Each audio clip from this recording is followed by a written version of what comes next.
Hey everyone, this is a piece titled Totalitarianism, the Word and Thing by Bruno Bongiovanni.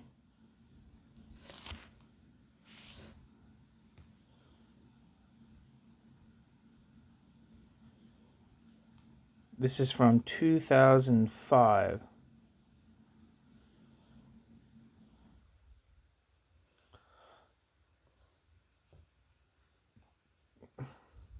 Section 1, The Italian Job.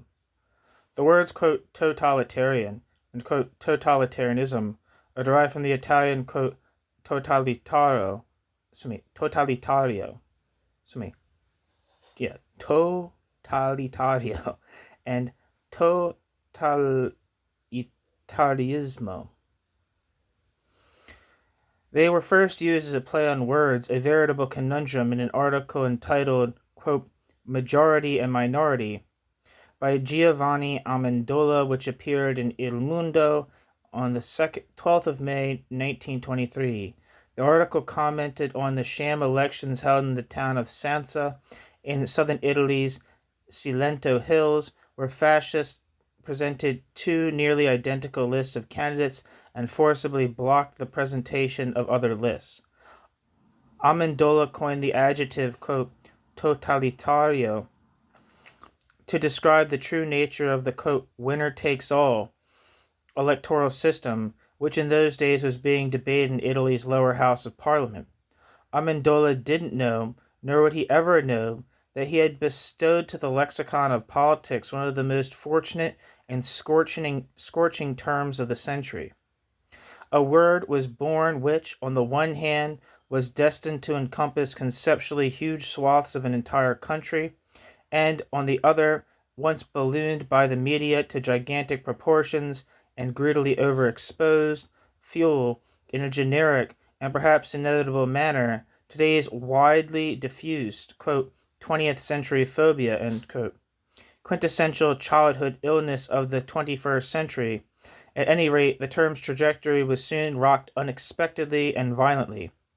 Fascist dissident Alfredo Missouri, who in January 1924 founded the Patria e Libertà movement, was among the earliest to charge, in a speech before the lower house on the 29th of May 1923, that Parliament itself risked becoming, quote, totalitario. 3 hours later, Missouri was attacked and badly beaten by a squadron of stick-wielding fascists led by Arconovaldo Bonaccorsi of Bologna. It is pretty much certain, or at least very highly probable, that Missouri had read Amendola's article, or that someone had told him about it. Over the next few months and on into 1924, the adjective was used again by Amendola, on several occasions, as well as by Augusto Monti and Piero Gobetti, in La Rivoluzione Liberale, and by Luigi Sturzo. In most cases, it was, however, still associated with an electoral system that, thanks to the Acerbo law, had been definitively instituted on the 21st of July, 1923. The term has both critical and technical connotations, as it is found in the daily Il Secolo, the Roman Federalist magazine La Critica Politica, in Monti and Gobetti, as well as grassroots party organ Il Popolo, where no hesitation was made to use, in the May 7, 1924 issue, the expression, quote, elezioni totalitari, quote, totalitarian elections, end quote, and to make a comparison with Napoleon III's plebiscites. Amendola, however, is talking about, quote, spirito totalitario, end quote, an article written exactly 1 year after the March on Rome, and published on the 2nd of November 1923, was also the first to use the neologism he had come up with outside the technical arena and the debate on the use that the fascists, in cahoots with the abdicating liberalists, would make, and were already making, in rebus ipsus, of the winner-take-all electoral mechanism. The quote, totalitarian spirit, a threat to liberalist civilization, was for Amendola, and for the moment limited to Italy, a passing over to another age, or even the advent of a new paradigm, a historical turnover which was here and there so utterly regressive, of political and civil forms of cohabitation. In an article that appeared in La Rivoluzione Liberale on the 2nd of January 1925, the day before Mussolini's famous watershed speech, Lelio Basso closed the semantic circle and coined the noun, quote, totalitarismo, end quote, synonym for the dictatorial manner of whoever, once having monopolized military power, scoops up all remaining power to transform it into a tool to be used by a single party that proclaimed itself interpreter of the unanimous will. On the 15th of June of that same year, Amendola noted in the regime a, quote, ansiosa voluntas totalitaria, end quote, quote, anxious totalitarian will, end quote. Only 1 week later, on June 22nd, Mussolini, with an unexpected coup d'état, and with a great journalist instinct for bold and efficacious words, and with roguish positive stress, listed among his regime's vaunts a, quote, feroce voluntas totalitaria, end quote, quote, fierce totalitarian will, end quote. Considering the short span of time involved, it's clear that Mussolini, who loved to defend himself by attacking, was intent on making a reply to Amendola and aggressively capturing his terminology. It was somewhat like his January 3rd,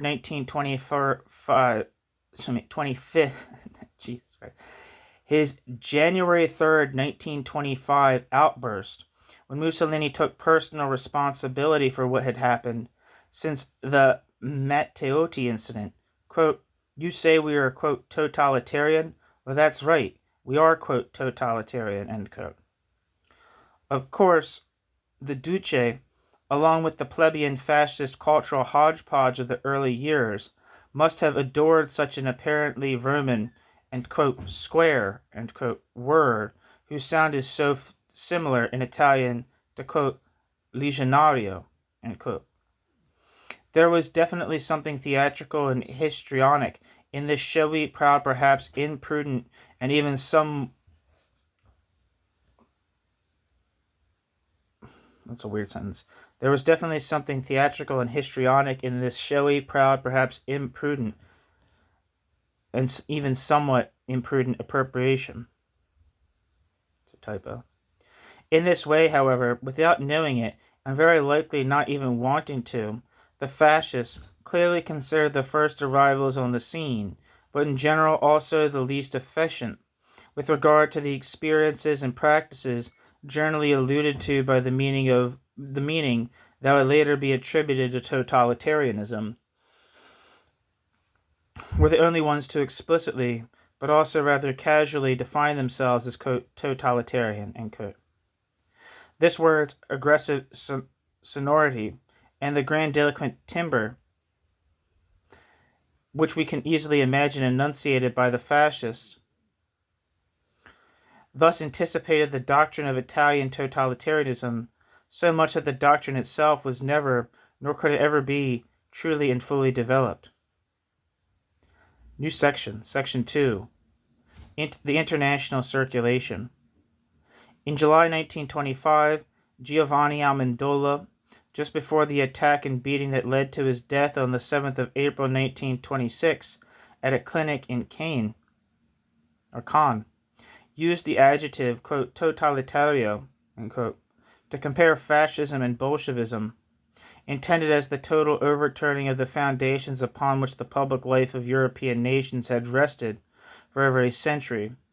This is the core of the semantic fate, never linear, and above all never unilinear, of a word destined to precipitate and be consolidated into a concept, the limits of which were often hazy and uncertain, but which should always be unavoidable and fundamental.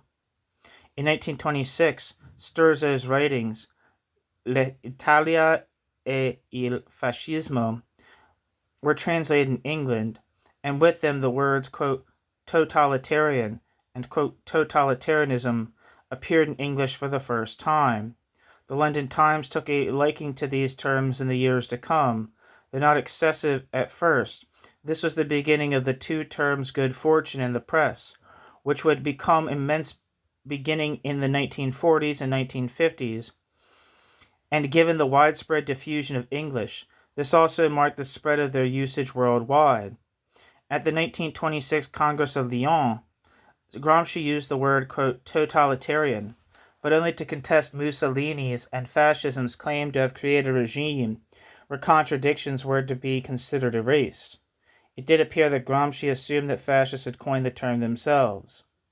In 1934, 1 year after Hitler had risen to power, the term, quote, totalitarian was officially incorporated into the political science jargon of academia. In truth, not without a somewhat banal description that revealed mere taxonomic intent, simply indicating a single-party regimes in general, thanks to Georges Sabine's entry entitled, quote, State, in the Encyclopedia of Social Sciences.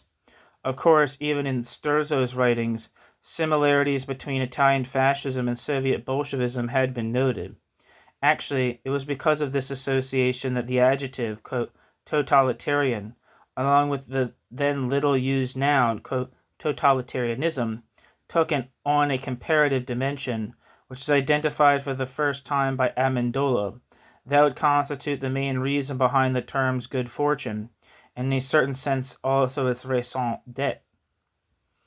By 1926, the axiological feature of totalitarianism had been sealed.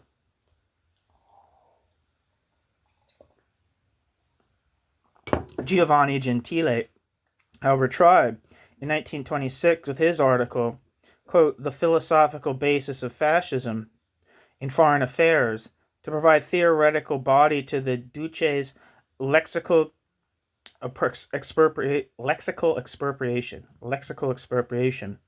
It came late. In April of that same year, exiled Turati wrote a powerful essay on the danger that fascist totalitarianism exposed on a world level.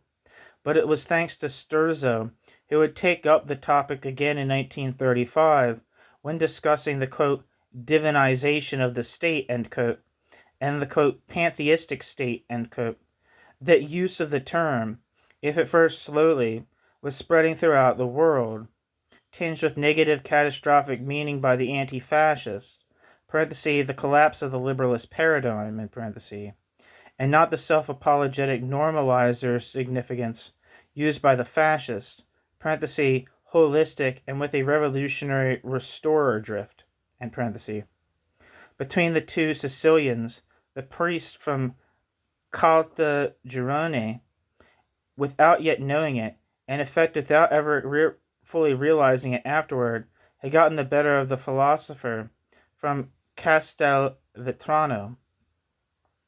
Curiously enough, 20 years later, Luigi Sturzo seemed to have forgotten Amendola's contribution, as well as his own, to the genesis and diffusion of the world, which in the meantime had become widely used throughout the world, though he still considered the concept derived from it fundamental.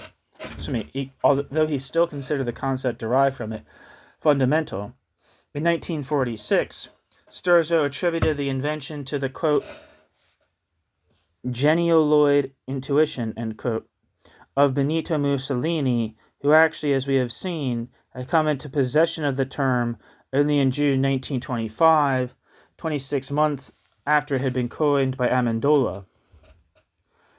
New section, Section 3, Decline and Fall of Fascist Doctrine. For his part, Gentile who already in 1927 had underscored the totalitarian character of the fascist doctrine, picked up the term again in 1932, using it for the celebrated entry, quote, Fascismo, in volume 14 of the Encyclopedia Italia, falsely presenting the term as having been penned by Mussolini himself. And though other theoretic systematizations, such as by Alfredo Rocco,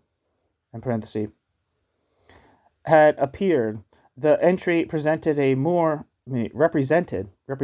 organic and more synthetic attempt to provide fascism with a doctrinal physiognomy. However, not even on this occasion did totalitarianism find its definitive and satisfactory semantic ubi consistam. On the contrary, totalitarian fascism was actually presented as the actualization, in Gentile's particular interpretation, of the Hegelian ethical state, which is not something altogether unseen, resulting in the identity of state and individual. Indeed, in June 1933, Carlo Roselli maintained, in an article entitled, quote, Italia ed Europa, quote, that appeared in Quaderni di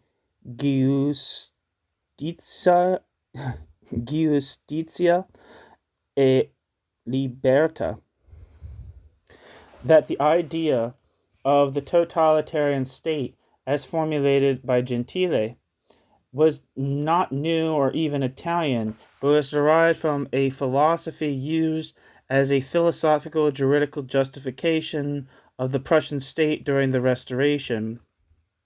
It was also highly significant that the entries, quote, Totalitarismo and, quote, State Totalitario, did not appear in the big 1940 volumes Dizionario di Politica del PNF, which was presented, in contrast to Gentile's ultra-sophisticated, quote, liberal fascismo, unquote, as the lexical and historical conceptual repertory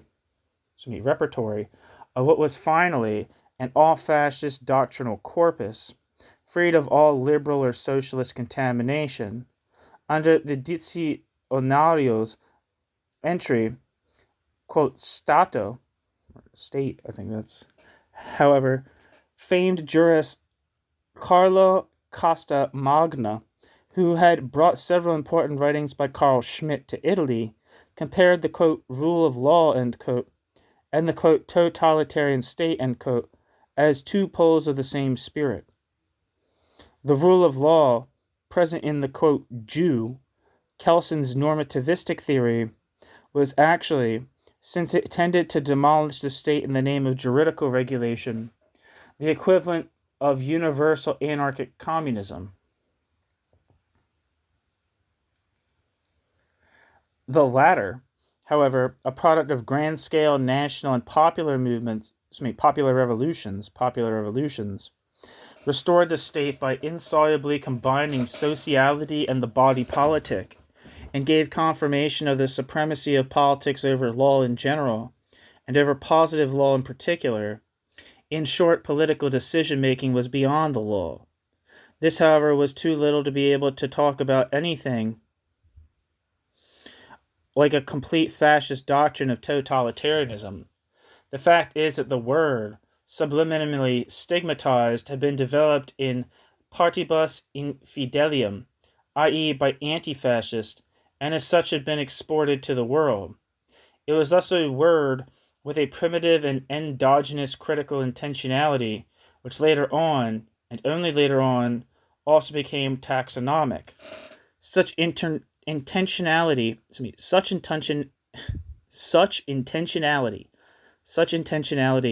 was immediately picked up by the anti-Stalinists, beginning with Victor Serge in 1933, and of course by the anti-Nazis, among the many was well-known social democratic theoretician Rudolf Hilferding,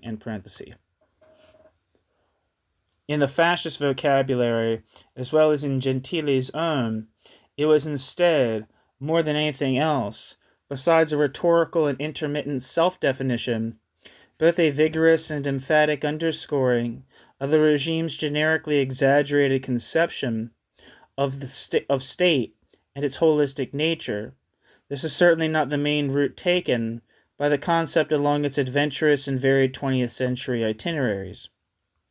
Curiously enough, the anti-fascist beginning of the words, quote, totalitarian and, quote, totalitarianism were for a long time underestimated, if not completely forgotten.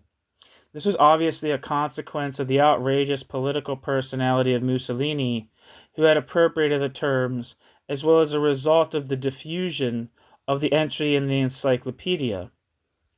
But it was also due to the confusion that surrounded the concept in Italy.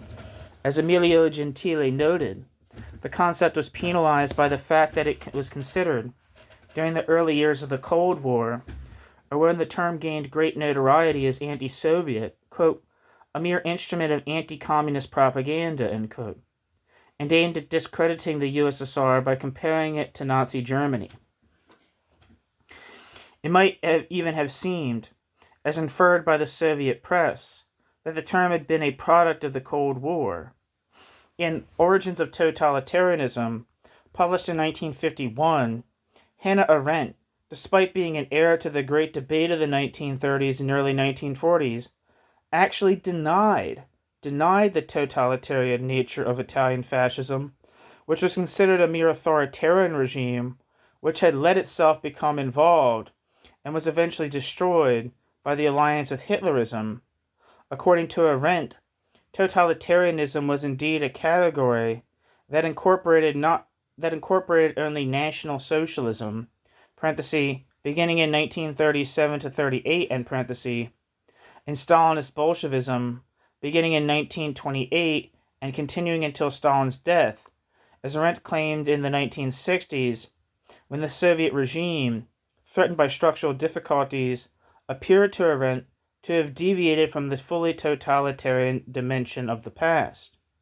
Then again in 1972, Leonard Shapiro, in the book Totalitarianism, a book that for a certain period became almost a classic, claimed that the word was invented by Benito Mussolini and by Giovanni Gentile. In 1973, it was Adrian Littleton who recovered Amendola's 1923 article in Il Mondo, though there was no in-depth focus on the author, and it was especially Jens Petersen, in an article published in 1925 in Italian, and later further developed and published in German, that brilliantly reconstructed, following Koselleck's great Geschichtliche Grundbegriffe model, the anti-fascist genesis of the word. However, beginning in 1965, or the publication date of Alberto Acquarone's fundamental work on the organization of the totalitarian state, a consensus was being built around a previously advanced hypothesis which focused on the imperfect nature of Italian totalitarianism. This hypothesis, while taking into account Renzo de Felice's oscillations in judgment, criticized by Mayor Michalis, was later taken up by pretty much everyone, even to cite an example by Mussolini biographer Pierre Milza in 1999 and beyond. If, however, fascism was an imperfect brand of totalitarianism, as once again suggested by Emilio Gentile, then we must also point out that even in Berlin and Moscow, perfect totalitarianism, or at any rate totalitarianism that was complete for an achieved goal, was complete, or had achieved a certain planned goal, had never existed. There were two reasons for this. The first had to do with the empirical undefinability of the conceptually ungraspable point of arrival of totalitarianism. The second reason, and this at least in part, belongs to Gentile's synthesis, which was in line with several of the most convincing interpretations of the totalitarian phenomenon. It had to do with totalitarianism's modern dynamic character, which at the same time was feverishly destructive and potentially self-destructive, animated by the attempt to live up to its own myth and to make its erratic historical existence coincide with the not rarely misinterpreted ideological essence, which was also in perennial movement and was continuously twisted about due to inevitable revisions produced by the repetitions of history.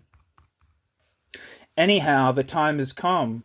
Empirical historiography reached this point some time ago to fully realize, in conceptual terms, that the imperfection of Italian totalitarianism cannot be solely traced to institutional questions, which Acquarone's study highlighted. What it came down to was, not only did the king and the church enjoy relative autonomy, but both being up to the task of contrasting the regime's would-be total invasiveness. But culture as well enjoyed relative autonomy.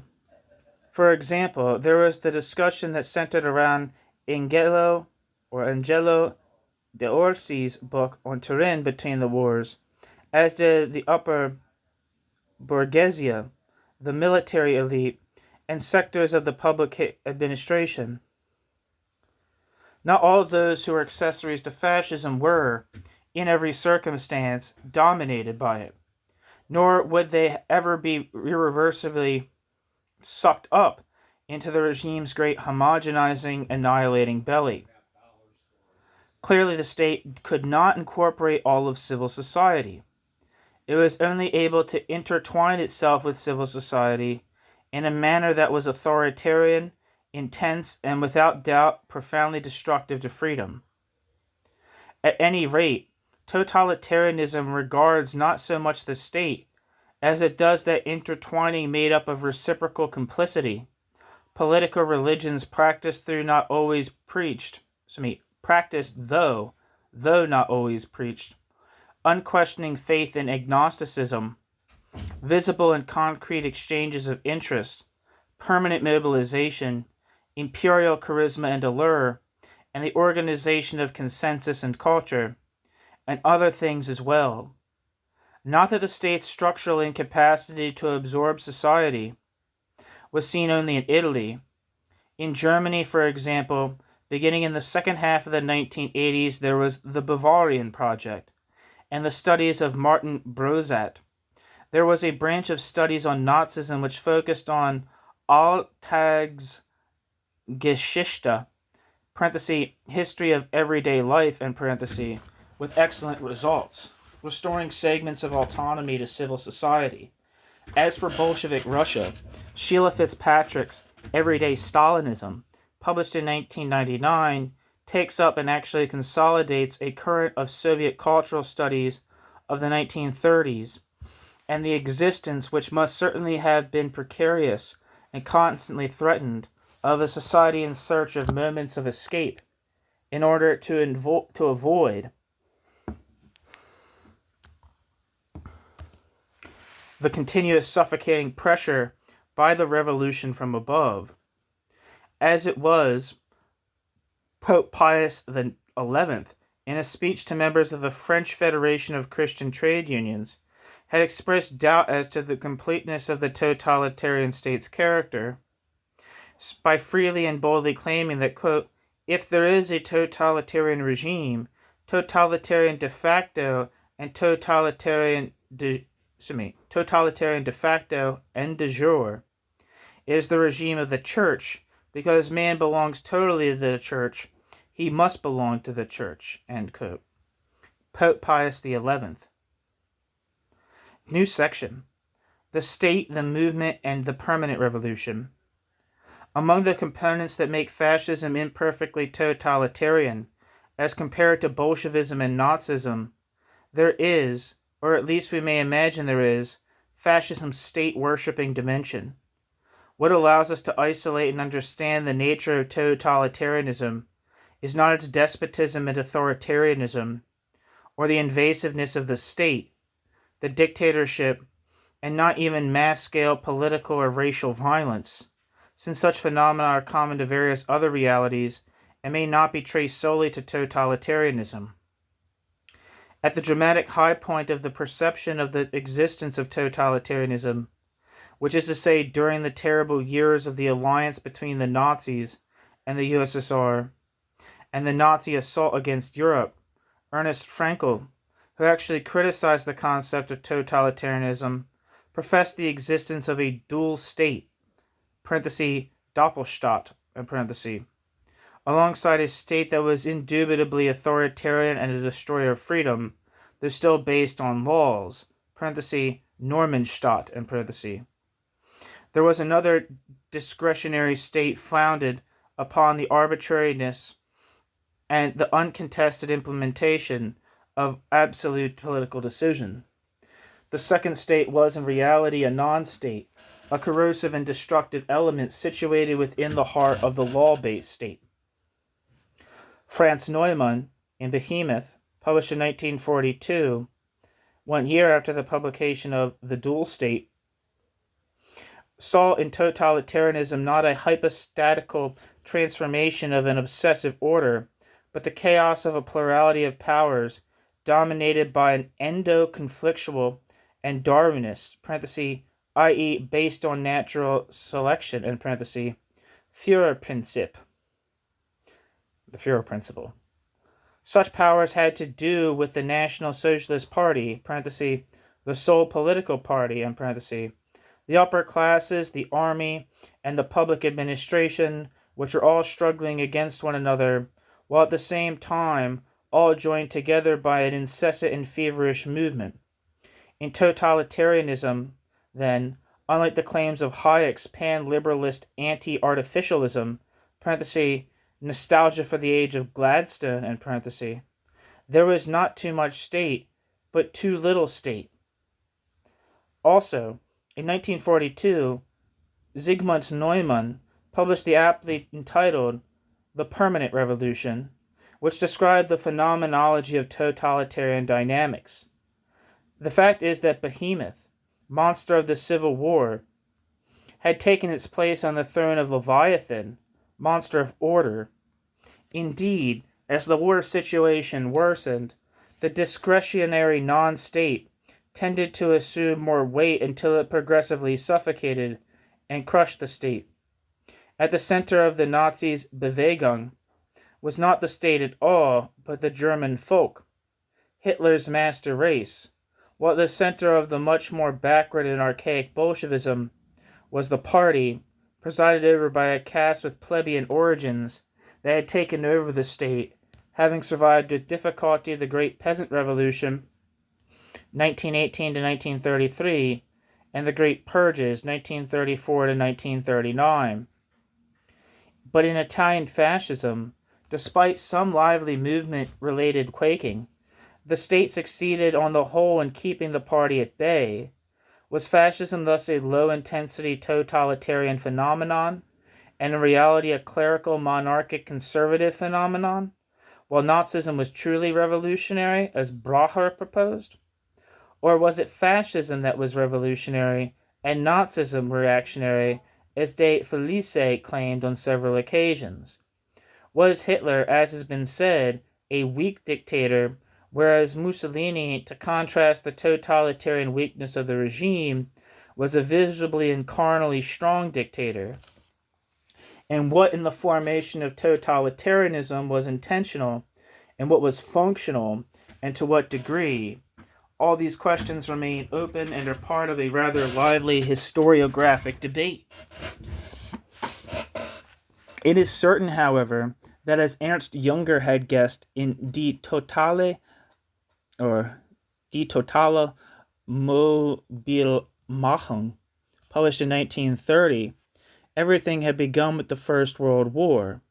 It is not useful, not even before a great book like Talmann's The Origins of Totalitarian Democracy, to resort to the acrobatics of the deterministic genealogism of a history of ideas, aimed at hunting down over the centuries this or that idiocratic temptation, or this or that utopian destined to be, this or that utopia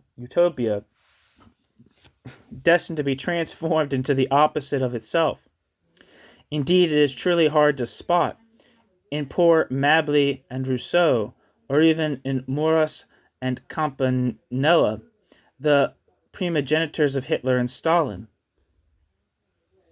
This means that totalitarianism would be unthinkable without the general mobilization, without the massification of politics, without the European Civil War, i.e. the First World War, which tore Europe apart, Totalitarianism is also unthinkable without the submission of the economy to state control, and without the same incipient democracy of the masses, whose substance is, on the one hand, denied with violence, and whose form is plebiscitarily grasped and parasitically parodied on the other. Totalitarianism thus seems to exist as a permanent threat to democracy, precisely because totalitarianism is democracy's cruel brother, like Cain was to Abel. Thus no Inca state, no Oriental despotism or Mughal empire, no absolute monarchy, no dictatorial Jacobin drift, no authoritarianism, no militarism, no caudillism, I'm not sure how you say that, of the past. These regimes were all, of course, non-democratic and destroyers of freedom, but most of all they were pre-democratic. Totalitarianism, in substance, is an undeniable modern phenomenon, and unimaginable in a context to which, politically and historically, liberalism and democracy do not belong.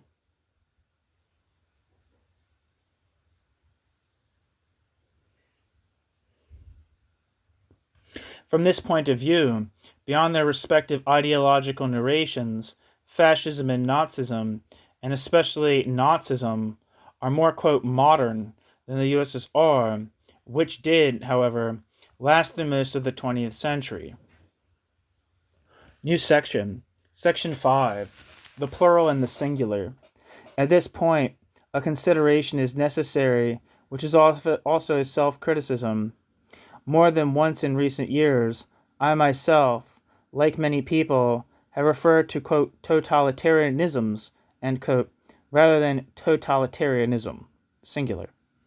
Pluralizing the term totalitarianism is infrequently used phrases such as, quote, the totalitarianisms between the two wars, end quote, or worse, the, quote, century of totalitarianisms, end quote, a decidedly misleading expression which smacks of the widespread, quote, 20th century phobia, end quote, which I mentioned earlier.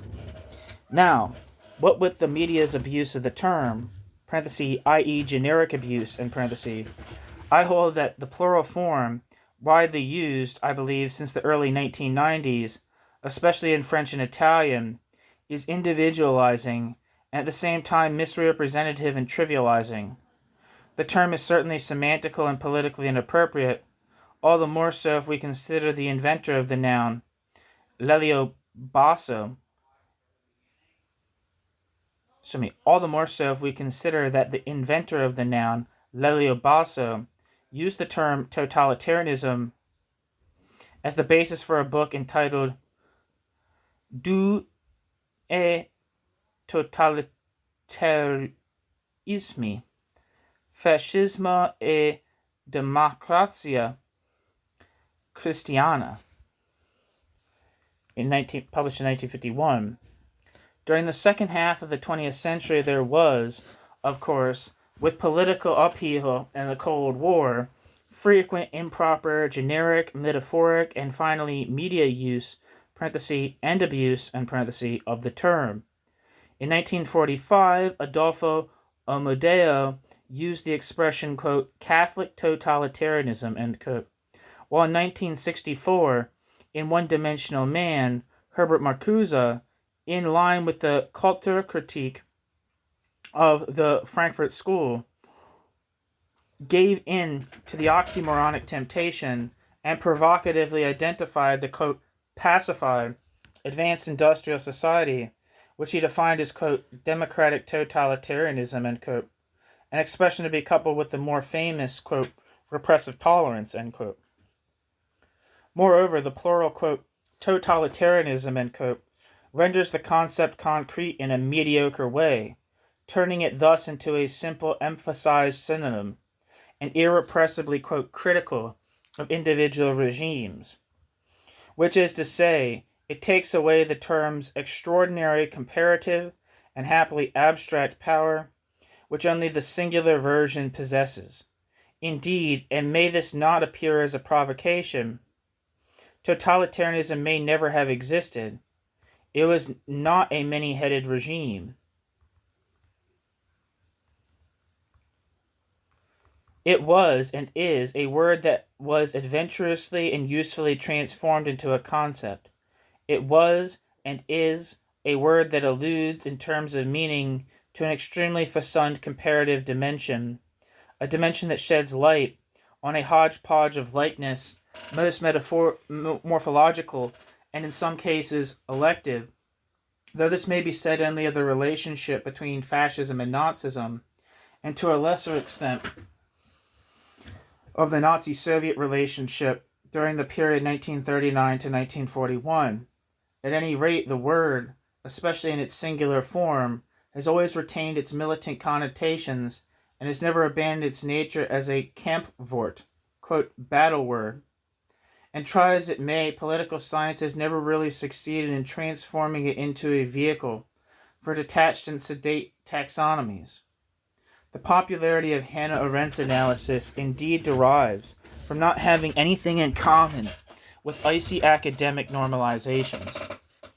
In short, to define, quote, totalitarian, end quote, as a regime means denouncing it and ipso facto comparing it to other regimes which in turn are considered, quote, totalitarian.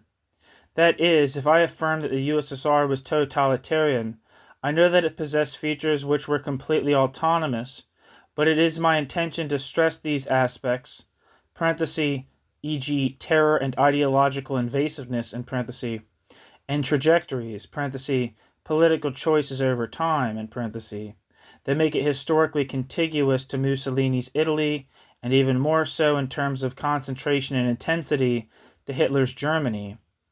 Of course, the communists, even Italian communists, have long rejected the term, which they never trusted even when used to describe Nazi fascism alone, because they saw in it an attempt to defame the USSR, which was implicitly compared to fascism. Only the Italian fascists, by taking possession, in a manner that was obviously non-comparative, of a term that was not theirs, sought to build a totalitarian regime, but with a meaning that was very different from, and in some sense antithetical to, that which the concept of totalitarianism wound up assuming in the great anti-fascist, anti-Bolshevik, and anti-Nazi debate, and later in the receptive theoretical and historiographic context.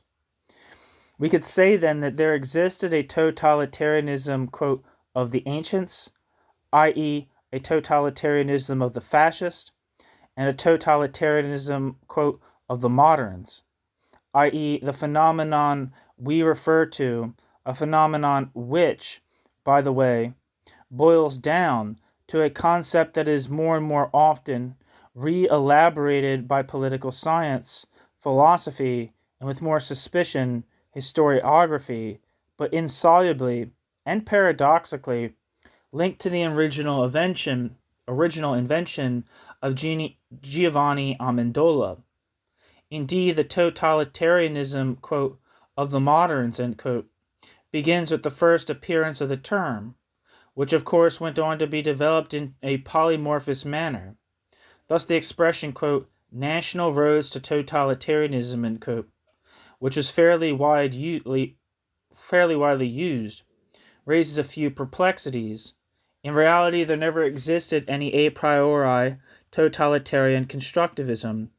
No one has ever consciously set out to construct what we define as, quote, totalitarianism, a critical term that helps us to perform a cathartic unmasking and tear open the ideology's deceptive veil. deceptive veil, What did exist, and excuse the obviousness here, was a contradictory and protean Bolshevik, fascist, and Nazi constructivism, and to make as legible as possible the evident contiguity among phenomena separated from the steadfast empiria of every historical process, were still there defining a posteriori, totalitarian, the practices and outcomes of this constructivism.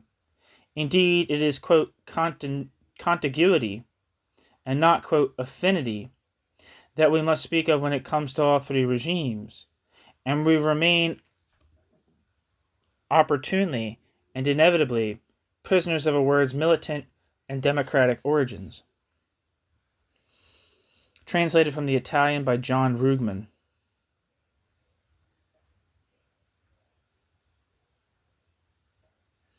The end. Thanks for listening.